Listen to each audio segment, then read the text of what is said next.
all of those things going on. It's a different defense up the middle than it was the first time they met, and I think Cole Bishop's an important part of that.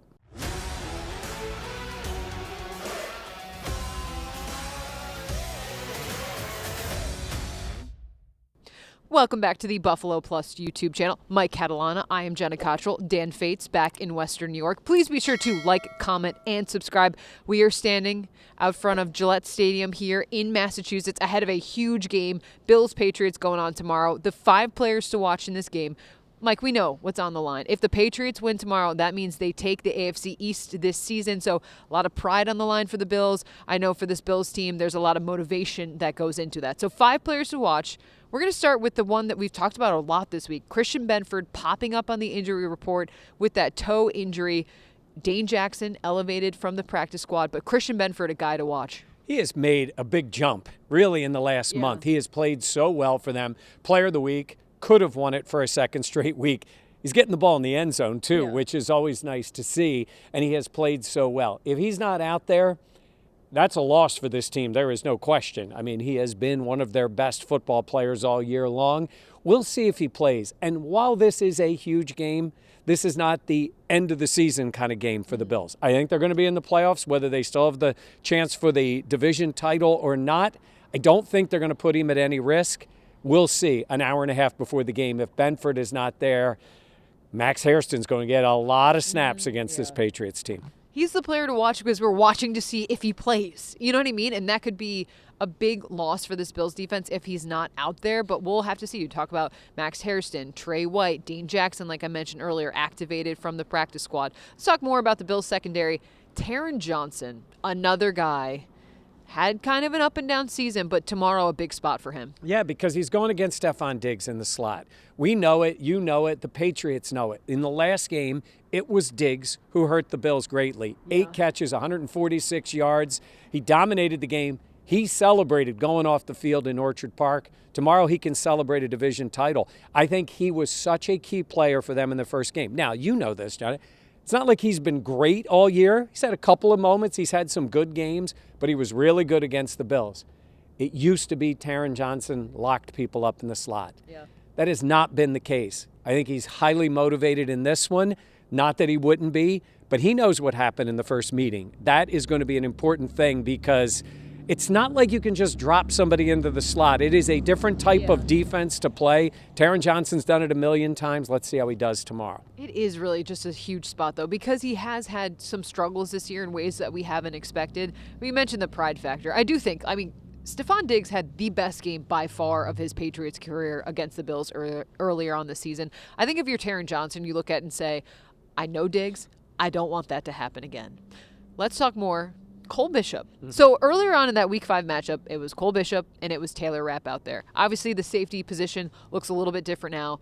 And Cole Bishop, from Week 5 to now a couple months later, seems like a completely different player. Well, there's no doubt that he has become a prominent player in this defense, a confident player for this defense.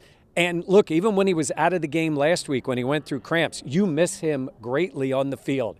Imagine saying that back at the beginning of the year when people had reasons to doubt whether this guy could be a starting player for this team. I know the team maintained confidence in him. He did not play like a confident player. And then the switch went off. He has played so much better. He is a very important player. And you mentioned this defense looks a lot different, right? He's got Jordan Poyer next to him as a starter in this game. And Shaq Thompson in the middle, all of those things going on. It's a different defense up the middle than it was the first time they met, and I think Cole Bishop's an important part of that. Cole Bishop has brought so much more aggression to his game. Like, I think of Dan in the back of my mind being like, he was dribbled like a basketball. But to see from where he was to where he is at now, he is absolutely a crucial piece of this defense. And I'm curious to see how different it will look because the last couple of months, it has been such a difference. As Dan Fate says, he didn't have all the information then. And now he has more information on Cole. So now he's all in on Cole Bishop as the player. That is the Dan Fatesian way of taking credit for Cole Bishop's success. But then also being on the Cole Bishop shouldn't be out there type of train too. He loves the dribbled like a basketball thing. Enough. He was. Well, he was. He Yes. was He dribbled was. like a basketball. Yes. All right, let's go offense. Patriots run defense. So it might be ability for the Bills to kind of exploit that, I would say. James Cook, what do you want to see from him? Well, I think he needs to get the football. And I know that sounds simple. He needs to protect it too. Yeah. Oh, good thing to start off with. Patriots were practicing this week. Stories were had guys wearing the number 4, slapping the ball. I always go back to Fred Jackson, former Bill. Used to do the post-game show with him, talk to Fred about a lot of these things. He's like, you don't ever want your number up on the wall for the other team because you put it on the ground. They know it. They will go after the football. And James got away from being a fumbler, right? Last year he didn't put the ball. He didn't lose a fumble the entire year.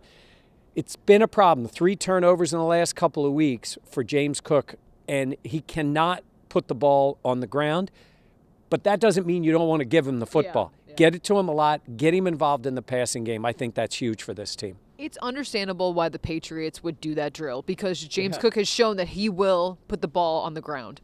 If I'm James Cook, though, that pisses me off. It pisses me off, one, because, or ticks me off. That's more like appropriate, I should say. Nah, but it would tick me off because it'd be like, real, you're wearing my jersey number and you're coming after me.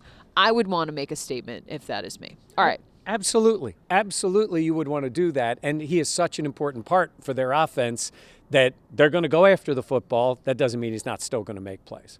I expect him to have a pretty good game here tomorrow. Yeah, All right. and no Milton Williams on the defensive line for the Patriots. He's a really good player. They signed him from the Eagles. He's on IR, so he's out for another couple of weeks. If these teams meet in the playoffs, they'll see him then, but they're not going to see him tomorrow.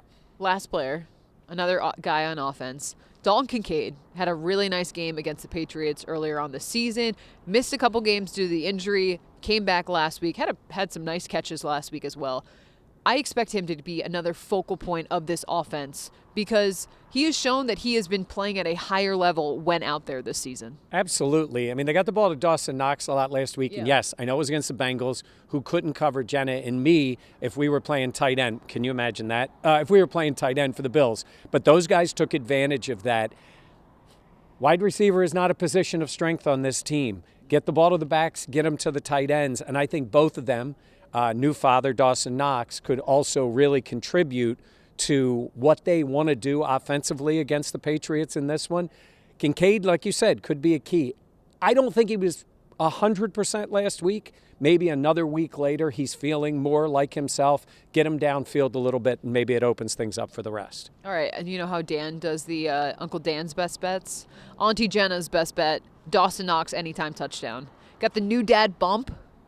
You know, they announced that the birth of their baby girl. I can imagine they want to get him in the end zone, so that's my pick. Yeah, Dawson's got to get that there. Josh made his announcement. Well, yes, yeah. Kind of big, and then Dawson's like, we're already there, so they had the baby. Hey, shout out quick, Jared, yes, I said I was going to mention you. Solomon Rochester, big fan of Buffalo Plus, says he was one of the first subscribers in Rochester. See, I said I was going to mention you. Thanks for saying hi when we saw you on Friday night. We always love it. So much fun. Also, just again, thank you to everyone who came out to the Buffalo Plus Live at Hooligans in Webster. So much fun. Always great to see.